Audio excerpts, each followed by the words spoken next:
Well, welcome to Let's Talk It Over. I'm Ken Weene. With me, my wonderful co-host, co-participant, Monica Brinkman. And Monica and I decided that today we were going to talk about the topic of abortion and abortion rights in the United States. And before we begin, a couple caveats I think it's important for us to share. The first is neither of us is an attorney. Exactly. We are not competent to talk about the legal issues and the minutiae of law. Second thing is that although we are a woman and a man, that certainly does not mean we cover the breadth of views. Both Monica and I are believers in choice. And by the way, neither of us has had a child. For me, it's biologically impossible, but neither has Monica. Right. And neither of us has had an abortion. This is my child. There are the caveats are there. Okay. Yes. And I also want to come right up front and invite people to contact us through Facebook, through our website, however, if they'd like to continue this discussion with us in another episode of Let's Talk It Over. If they disagree with any of our positions or feel that we have left something out, we really do feel it's important for all sides to be heard. Yes. Okay. So, Monica, as you know, because you've read it, some time ago I had written a piece which is on my website about a youngster whom I met. Oh gosh, I was just a young pup then, in my 20s, and I was working for what was then called the Canadian Association for Retarded Citizens. Yes. The word retarded, of course, is no longer used, but in those days it was. And I was doing a field research, and I was in New Brunswick, Canada, and there was a hospital that was dedicated to children with severe learning disabilities and other kinds of neurological deficits. It was a very, very fine facility. And the team of us, I was not the only one on this research, we spent some days there, and one of the staff there got me into spending some time with this little boy. He was nonverbal, pretty much paralyzed, had lost control, had no control over his bladder, over defecation. The thing is that this youngster hadn't always been that way. He was apparently, quote, normal when he was born. Right. And then he started to deteriorate when he was like, I think it was like, I'm trying to remember offhand now, I think he was like 5, 6, 7 years old. And he had a neurological disorder. Now, a lot of people have heard of Tay-Sachs disease, which is very early onset, but this was a similar kind of genetic disorder later in life. Now, here's the thing. This kid had gone from being a normal, healthy, actually well-functioning, I mean, he was bright, happy, cheerful kid, right, to be this vegetative kid. And it wasn't like it happened like that. He was aware all the while he was deteriorating. His family were all the while aware, until they had reached the point where they could no longer bring themselves to visit him in the house. It was sad.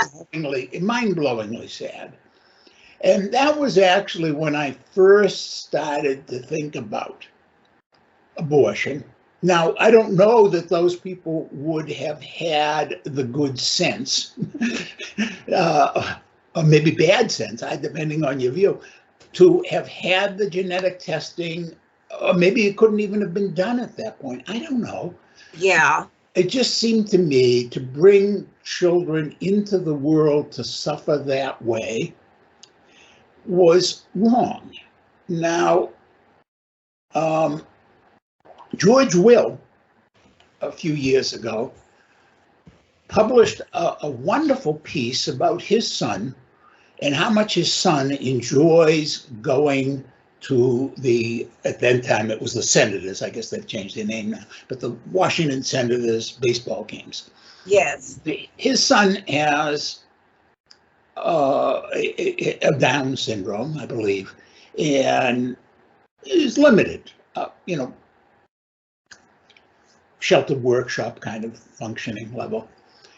And Will's point was that who should decide that the quality of his son's life wasn't worth it, and therefore that people should have, if they know that their child is going to have a severe disability, should have an abortion. Well, I responded to that. I don't respond to a lot of articles, but I responded to that one saying, yeah, his father has all the money, the success, the fame.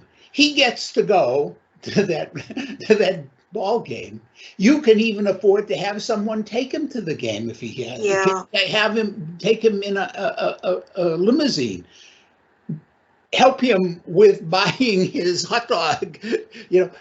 You can provide him the best seat. And you're comparing his level of disability to maybe the same level of disability somebody living in, East Podunk, Appalachia, with a family that's surviving on food stamps. And so that brings up another thing. How much, what can the parents give? So I don't have a simple answer, Monica. Okay, I don't. I honestly don't. What I do know is that it is not fair to all children to bring them into this world. And it is not fair to all parents to expect them to deal with their children's needs.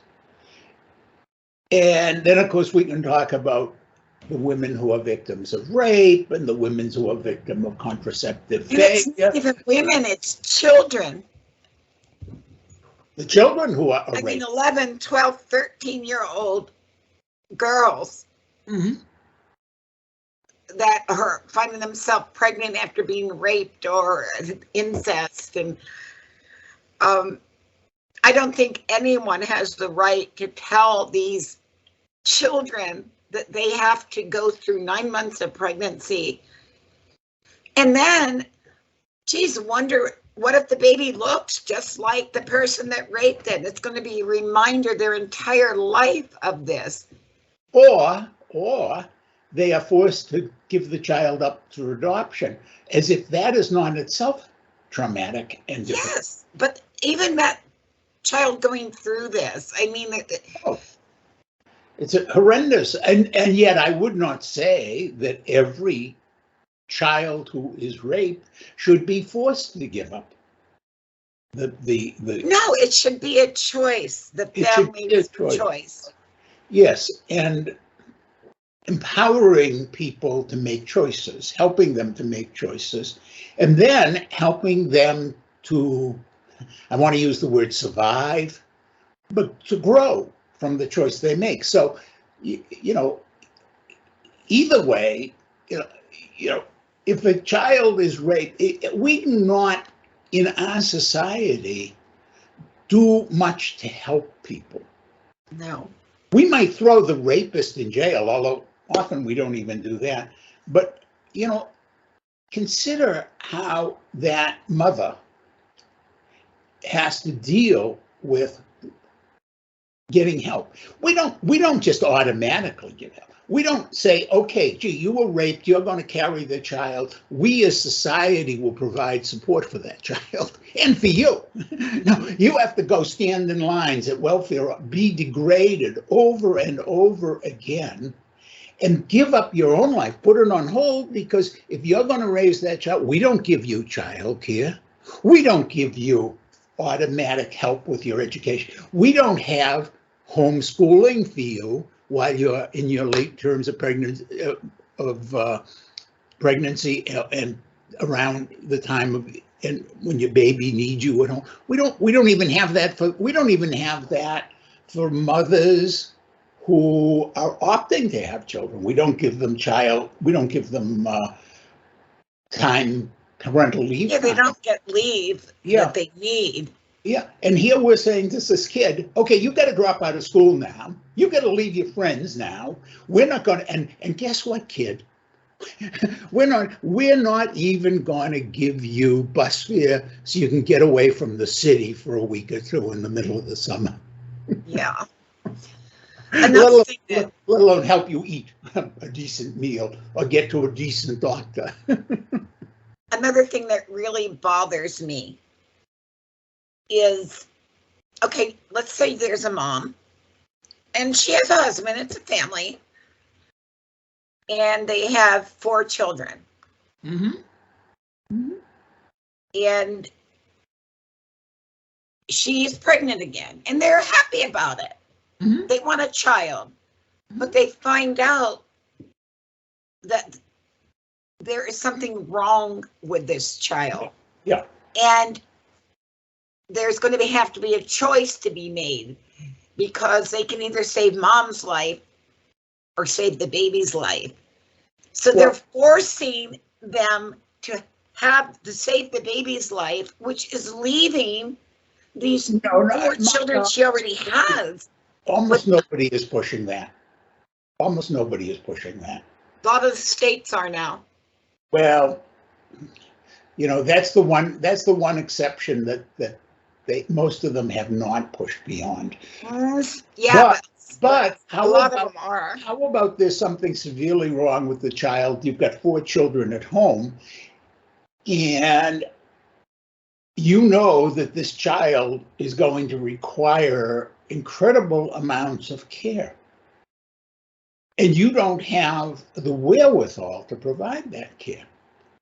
And that child, no, they won't let you. They don't want to let you. And yet, again, if your child has severe disabilities and needs home nursing and home care, we don't, as a society, provide much support for that. We really don't provide support. That's my biggest problem. Okay, I'm not pro-abortion. I have met over the years, I have known a couple women who really, I would say, were pro-abortion. They actually said, that is my method of birth control. And yes, I don't like that. That's offensive. But the majority of women are definitely not like that. No, the vast majority of women who have had abortions have suffered over the decision. Yes. They've had to make a decision, and there are ways to cut down the number of women needing abortions. One of the easiest ways is increasing sex education.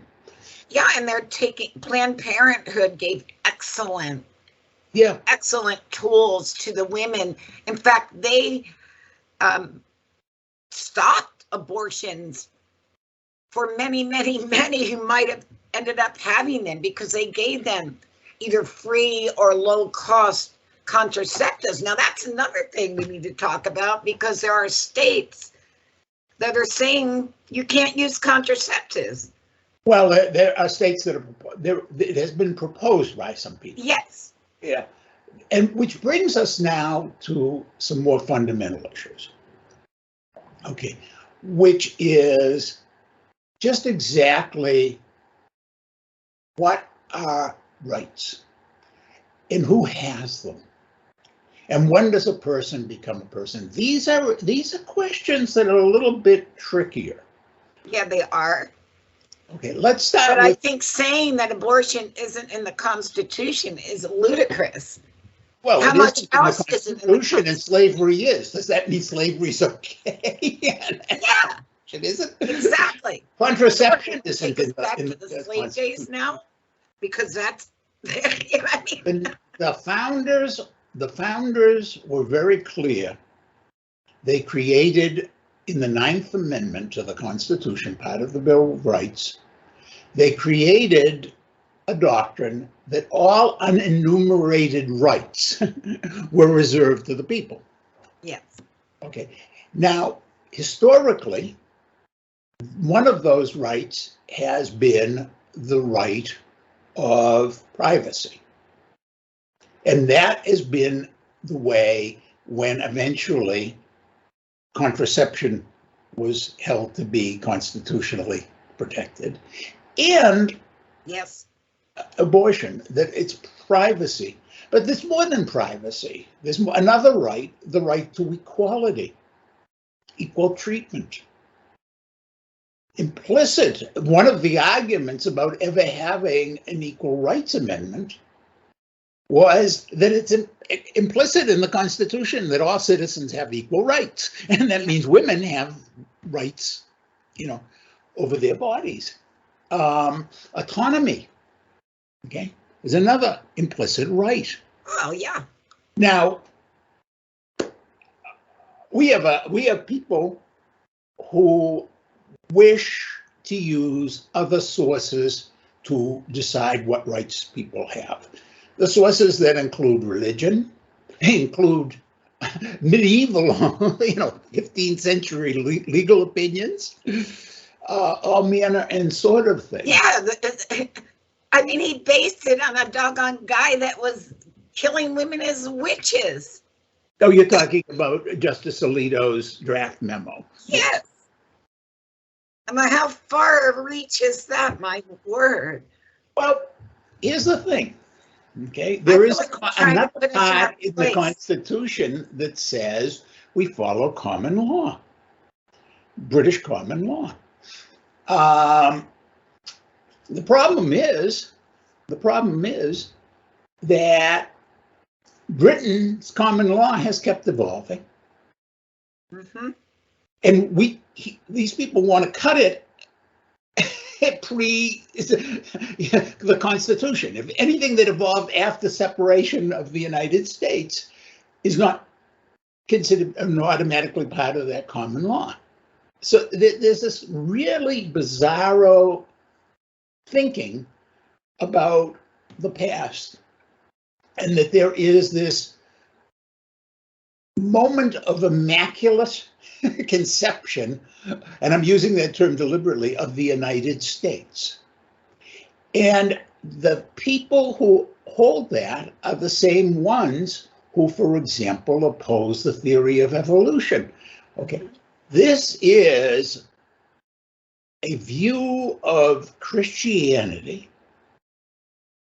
and it is, very much a Christian, although I think you could find some Jewish, very Orthodox Jewish people and some very hardline Muslim people who would support it.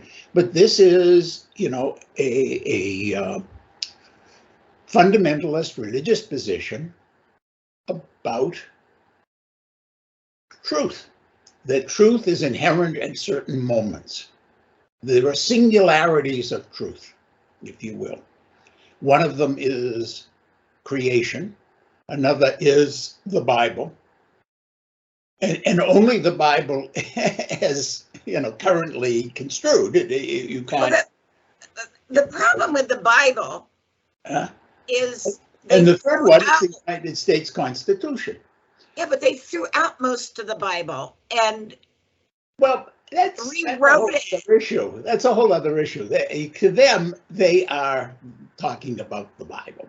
Okay. That's all there is.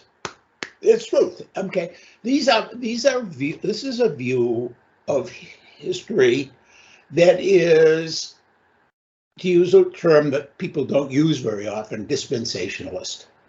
It means that there are specific periods of history. It's usually used in religious concept. Okay, so like, for example, appearance of Jesus on earth marks a new epoch.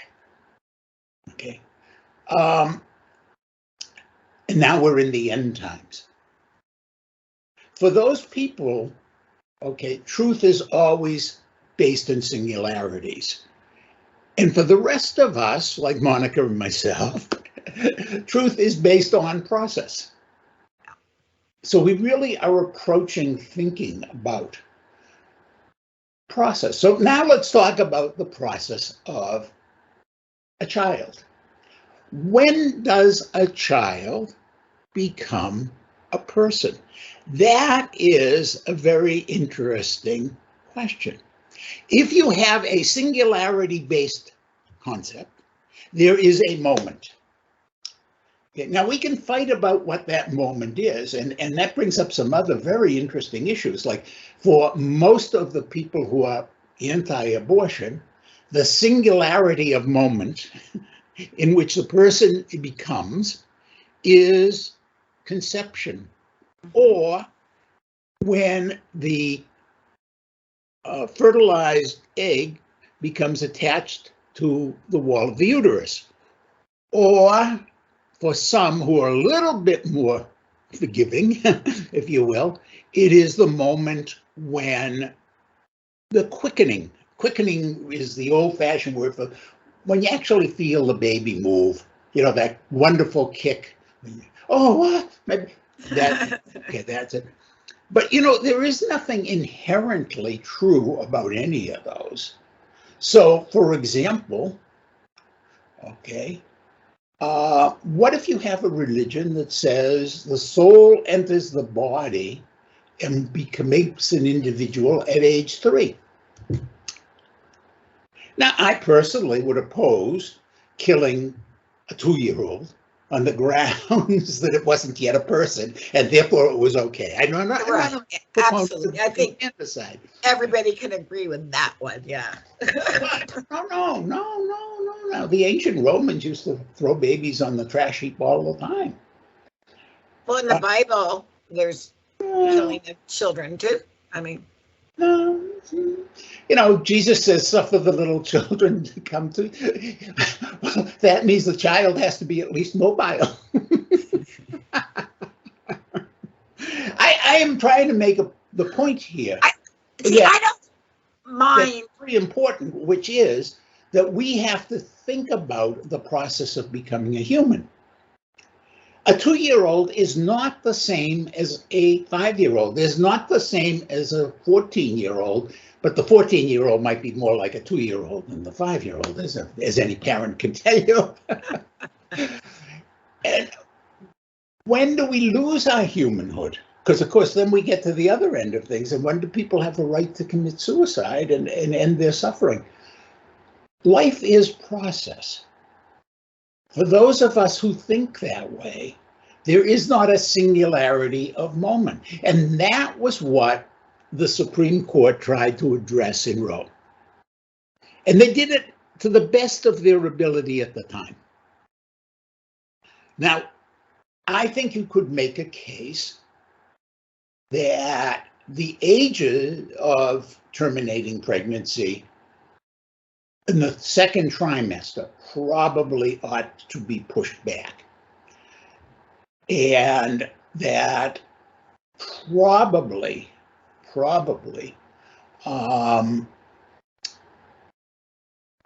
the age at which a late-term abortion could be taken might be pushed back, although then you get to, well, at that moment of birth, sometimes it becomes necessary to make a choice. Well, yeah, but sometimes they really don't know what's wrong with that child until it develops more. I mean, well, that's why I said pushed back. I didn't say gotten rid of. At what age, at what point in the pregnancy is it reasonable to say that if removed from the uterus, this human being could survive on their own? Yeah, and that's the essential issue. That's what California has. Yeah. They really don't have a restriction. Yeah. But then also, also, though, at what point, how much suffering? So let's say you have a 7-month fetus, and the fetus can be removed and could survive on its own. But you now found out that this fetus is going to have this incredibly horrible life. Should the parents have the right, or the mother, or should it be both parents at that right, assuming that it's not a rape or something, should the parents have the right to say, I don't want my child to suffer? Yes. I know, like I was saying, in California, that the viable is what they go by. Yeah.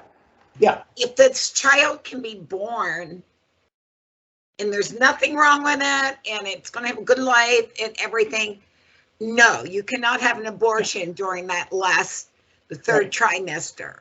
Right. Now, Sorry.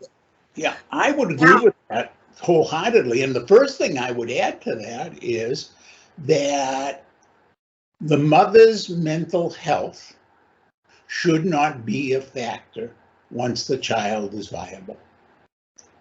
That the mother might say, I'm depressed, I don't want to have a kid, I don't want that burden, should not be used as I don't see that as an acceptable. But again, what about the child? What about the torment of the child? And there have been countries where abortion has been totally restricted, and it has resulted in some horrific things.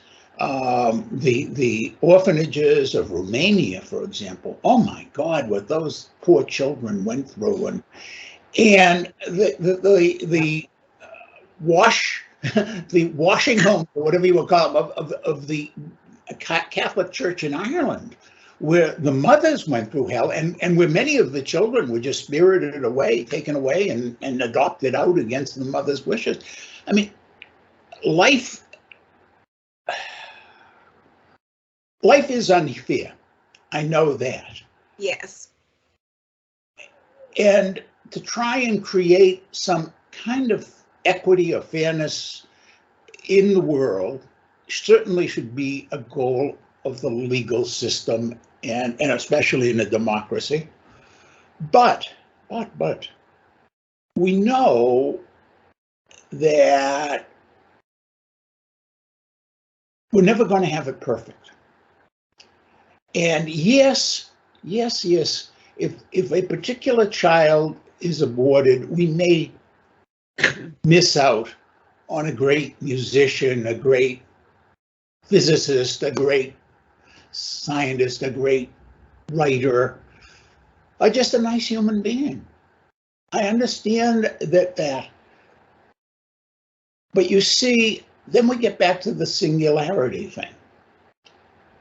Is each birth, each child in and of itself such a distinct singularity, and such an important singularity that it must live?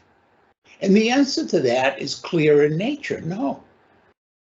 Because in point of fact, huge numbers of children are not carried to term, not because the mothers have had them aborted, not even because of accidents or what have you, but just simply because they miscarry. Yeah. If you believe that God is making each of these fetuses a unique and special singular event in the world, then I have to say God's an awful fuck up. Because I understand what you're saying. Yeah. Whereas on the other hand, if what you're saying is life gives us all incredible numbers of opportunities. So now we get to the opportunity that is that infant. if we really want to say that the opportunity is what matters, rather than some religious singularity, if we want to say it's an opportunity, okay, great. Then let us give the most possible support to the child and to the mother. And if the mother is married or has other children, to the family unit. If we're really, really pro-life, then let us be pro-living. And that's the part we're missing. Oh, here's the part that we're just throwing out. What state, in any of these states in which they're saying you cannot abort a child, abortion is no good. We're going to get rid of abortion in this state. Tell me, in one of those states where they have at the same time increased the benefits for the mother. No, in fact, the same people want to take more, get rid of some of the programs. So what do you end up with?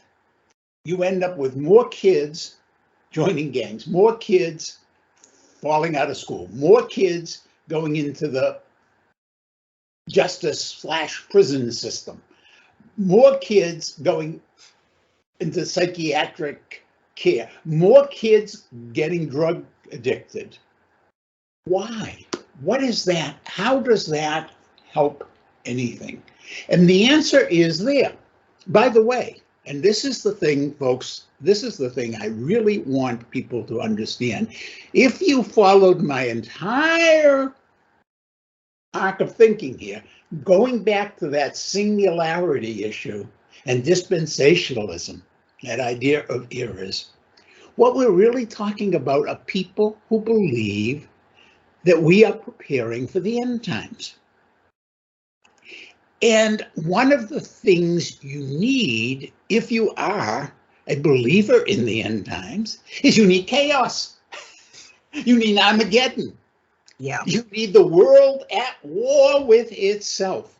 They don't want that little baby that is born to get an education and become a scientist or a musician or a writer or just a good person.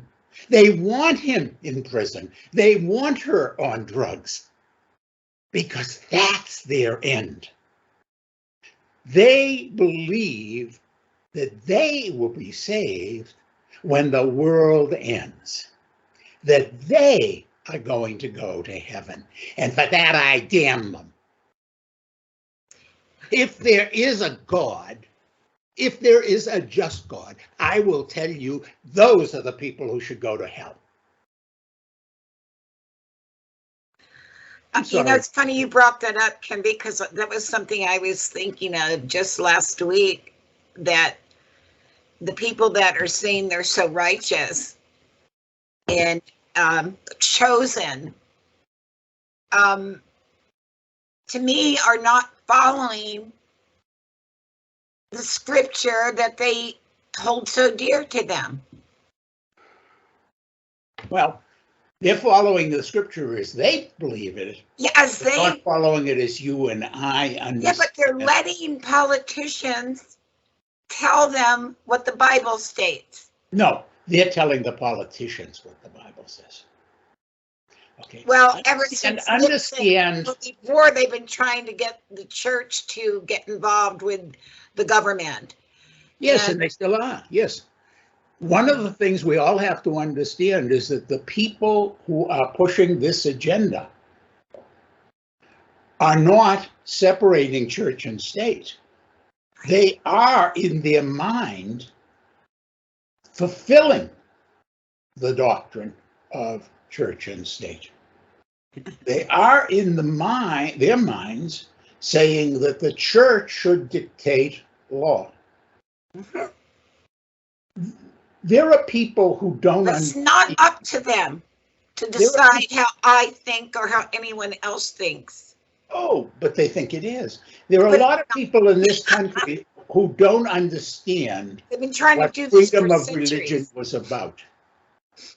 Okay? One of the things that freedom of religion was about was getting rid of the Puritans. Yes. We, to this day, still celebrate. That's why they put it in there. You're so right.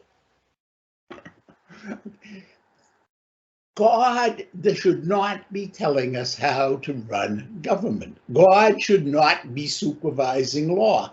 God should not be supervising the process. Your relationship with God, I have no problem with anybody's faith, as long as they practice it for themselves. Yes. Some of my very, very best friends are evangelical Christians. Mm-hmm. We've had at least one on the show, but we've also, there are others.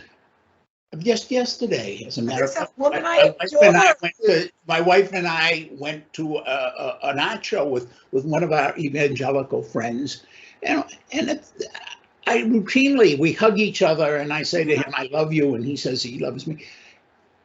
I have no problem with faith. No, not at all. I don't either. Problem with those who think that there is singularity, that there is only one way to progress in life, yes. That we are not all on a journey, and that we are not all equal in that journey. And I will repeat what I said, okay, because I really, truly want to come out as powerfully as I can. And Monica, you don't have to agree with me on this. I honestly believe that if there is a God, that those people who are thinking in those dispensationalist, singularity-driven ways are an abomination to that God. I actually have to agree with you there, Ken, because the things that they're doing and saying are so against what the Bible scriptures state. Okay. Now, and they're allowing man to tell them what the Bible says. So, folks, if you disagree with me, if you disagree with Monica, if you disagree with Monica's wonderful cat, please, please, please, let us reach out to us on Facebook, reach out to us on websites, and please come on and disagree. Yeah, and I mean, you're even allowed to cite chapter and verse in the Bible. If that's what you want to do. Because Ken and I feel a certain way doesn't mean that everybody does, and we like to hear from others.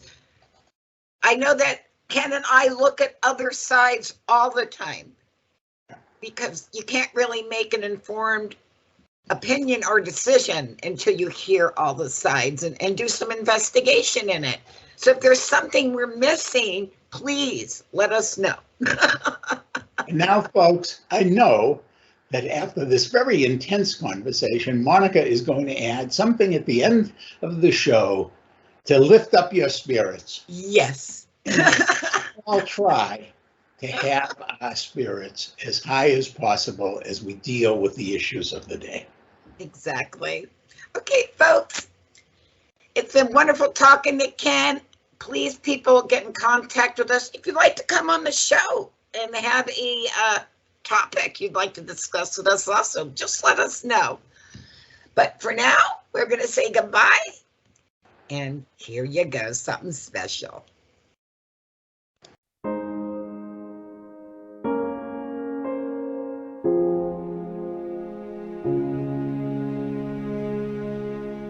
I will take a chance to be who I'm meant to be. I won't let fear keep me from trying. It's time for me to make a change, to start living the life I want. I'm gonna reach for the sky, way up high. I'm never giving up. It's up to me to see who I can be, make dreams reality. I'm never giving up. I'm never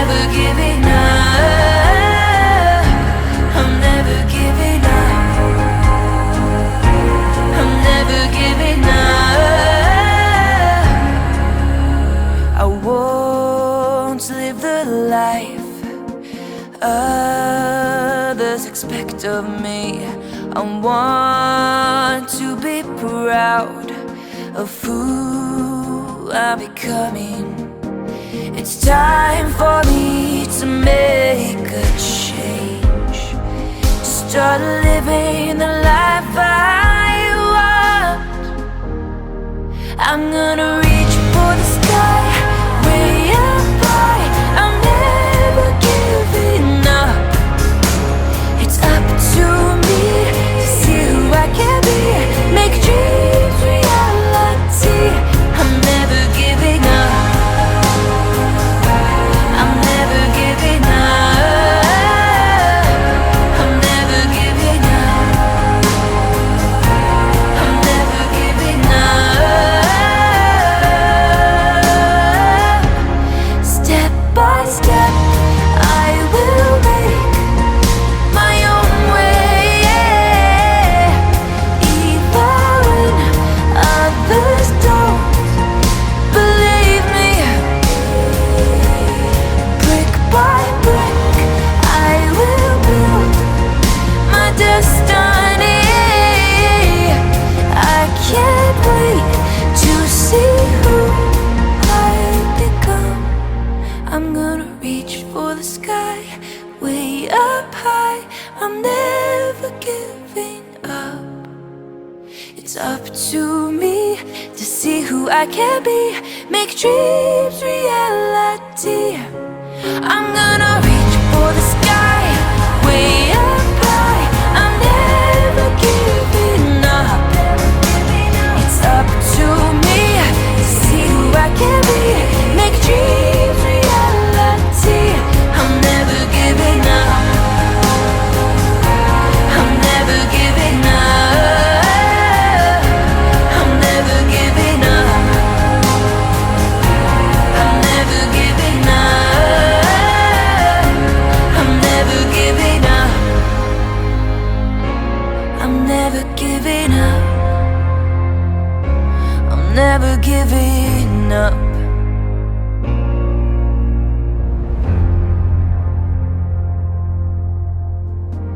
It's time for me to make a change, to start living the life I want. I'm gonna